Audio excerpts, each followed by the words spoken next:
नमस्कार दोस्तों। आज की कहानी है खूबसूरत घाव। एक बड़ा सा आलीशान पुराना घर था। वहाँ करीब 40 बरस की एक औरत अपने पति, एक बेटे और एक बेटी के साथ रहती थी। उसके चेहरे पर हमेशा एक मुस्कान भरी रहती थी। सुंदर सी साड़ी और उससे मैचिंग करती बिंदी और हल्के से गुलाबी रंग की लिपस्टिक हर समय उस पर सजी रहती थी। अपनी उम्र की गहरी होती लकीरों को फाउंडेशन की परत से छुपाने की कोशिश करती वह एक चलती फिरती सुंदर तस्वीर ही लगती थी। घर के छोटे से बगीचे में हरे भरे सुंदर फूलों के पौधे करीने से गमलों में लगे थे। मेन दरवाजे के अंदर घुसते ही भगवान जी की एक सुंदर बड़ी सी मूर्ति स्थापित थी और मोगरा अगरबत्ती की खुशबू का झोंका एकाएक सांसों को महकाने लगता। एक कोने की तिकोनी मेज पर ताज़ी अखबार और पत्रिकाएं थीं। दूसरी ओर शेल्फ पर रखी हुई आधुनिक फ्रेमों में जड़ी कुछ तस्वीरें बड़े ही सलीके से रखी थीं। उस बड़े से हॉल में से एक दरवाज़ा किचन की ओर खुलता था, जहां सलीके से रखे बर्तन और वहां की साफ सफाई उस औरत की सुघड़ता को दिखला रहे थे। सामने वाली दीवार पर एक बड़ी सी पेंसिल स्केच वाली एक ड्राइंग फ्रेम में लगी बड़ी प्यारी लग रही थी और उसके कोने में उस औरत का नाम लिखा था। अपने हाथ में एक कपड़ा लिए वह डाइनिंग टेबल पर रखी प्लेटों को पोंछ कर सजा रही थी। सलाद की प्लेट को सजाना और फलों को फ्रिज से निकालकर टेबल के सेंटर में रखना, यह सब काम हो रहे थे कि अचानक से उसके मोबाइल की बेल बजी और उसने झट से बोला, हेलो, पर मैंने तो खाना बनाया है। और फ़ोन कट गया। फिर उसके चेहरे पर थोड़ी मायूसी के बादल आए और दूसरे ही पल वह सहज हो गई, क्योंकि बच्चों के स्कूल से वापस आने का समय था। इसी दिनचर्या में से समय निकालकर वह स्त्री बाहर भी जाती, बच्चों की किताबें लेने, साहब की पसंद की सब्जियां लेने, घर को घर बनाए रखने के सामान लेने। स्कूल से लौटते अपने बच्चों को दोनों बाहों में भर लेती और बच्चों के साथ पति का इंतजार करने लगती। बच्चों की आंखों में अपनी मासूम मांग के पूरे होने की चमक होती कि माँ दिन भर कहीं भी रहे, पर उनके स्कूल से लौटने से पहले उन्हें घर में उनके पसंदीदा खाने के साथ माँ हाजिर मिलनी चाहिए। यही हिदायत पति जी की भी थी। यह सारी दिनचर्या हर एक घर की रहती है आमतौर पर, और हर दूसरी स्त्री के पूरे दिन की कहानी भी यही रहती है। पर उस स्त्री की एक बड़ी मुश्किल थी उसकी अपनी हंसी, जो कभी खिलखिलाहट से गूंजती थी। वह नदारत थी उसके चेहरे से। जो संतुष्टि के भाव होते हैं वो उसकी फाउंडेशन की परत के नीचे कहीं दबे थे।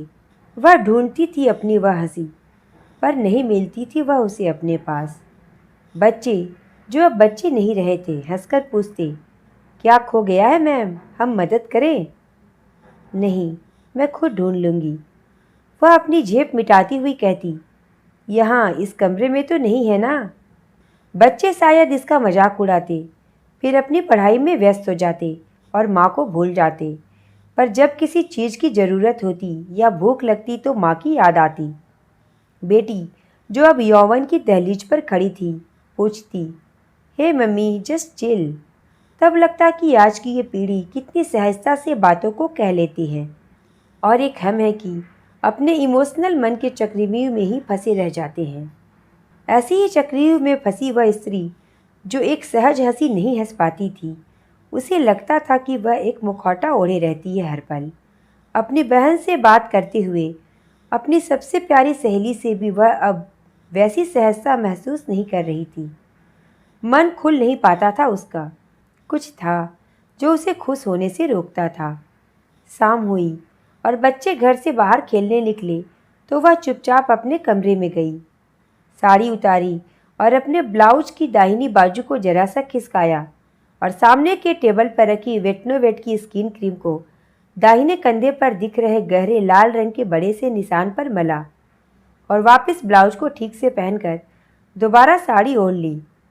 फिर से थोड़ा फाउंडेशन लगाया और पलकों के कोने पर जो नमी आ गई थी उसे पोंछा और आंखों को अच्छा दिखाने के लिए काजल का एक स्ट्रोक लगा लिया। फिर से वही गुलाबी रंग की लिपस्टिक लगाई और अपने होठों पर एक मुस्कान को भी सजा लिया। तो क्या यह एक घाव था जो उसे हंसने से, खिलखिलाने से रोकता था। शादी के 18 सालों में जाने कितने ऐसे घावों को वह छुपा छुपा कर रखती रही है। चुपके से मलहम लगाकर, एक झूठी मुस्कान सजाकर सहज होने की कामयाब कोशिश करती रही है। शरीर के घाव को तो वह वेटनो वेट लगाकर भर लेती थी, पर उसकी आत्मा पर जो जख्म थे उनके लिए कोई दवा नहीं थी। वह रिश्ते थे, दर्द भी करते थे पर दिखते नहीं थे किसी को भी। रात को जब बच्चों का खाना निपट गया तो पतिदेव की कार का हॉर्न सुनते ही वह लपक कर दरवाज़ा खोलने गई। आज कुछ ज़्यादा काम था? थोड़ी हिचकिचाहट के साथ पूछा। कोई जवाब नहीं। पत्नी का दिन कैसे बीता? बच्चों की पढ़ाई की कोई चिंता नहीं। एक सुघड़ पत्नी के होने का यही आराम रहता है जीवन भर पतिदेव को।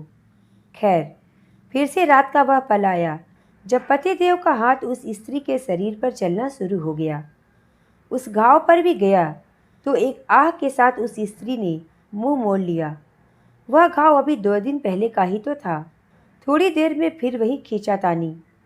वह स्त्री अपनी दबी सी आवाज़ में सिसक रही थी, पर पतिदेव को इस बात से कोई फर्क नहीं पड़ता। यह खींचातानी ज़्यादा देर तक नहीं चल पाई, क्योंकि बिल्कुल साथ वाला कमरा बच्चों का था। वह रात एक और नया घाव छोड़ गई थी उसकी आत्मा पर, और शरीर के घाव को और गहरा कर गई थी। सुबह अलार्म बजा। रसोई में से आवाज़ें आने लगीं। बच्चों, चलो उठो, स्कूल के लिए देरी हो जाएगी। आप भी उठिए, चाय बन गई है। वह स्त्री एक सुंदर सी साड़ी पहने, धुले लंबे बालों को समेटती चाय का कप लिए बेडरूम की तरफ चली गई। कैसी लगी दोस्तों आपको यह कहानी? मुझे कमेंट करके ज़रूर बताएं, और अगर पसंद आई हो तो प्लीज़ इसे लाइक और शेयर करें और मेरे चैनल को सब्सक्राइब करें। धन्यवाद।